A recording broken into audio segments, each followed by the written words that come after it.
Hi guys, welcome to my channel. मैं हूं ऋषभ और कल शाम को ईरान ने इजराइल पर अटैक कर दिया विद मोर देन 300 ड्रोन्स। आपने बिल्कुल सही सुना है कि मोर देन 300 ड्रोन्स। और कोई प्रॉक्सी वॉर नहीं है, ना हुतीज़ है, ना हिजबुल्लाह है, नथिंग।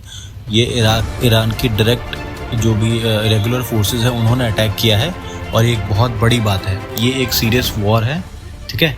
और ये जो भी ड्रोन्स हैं इनको क्या बोलता हूँ कि यूएस और यूके की फोर्सेस ने भी वहाँ पे इंटरसेप्ट किया है।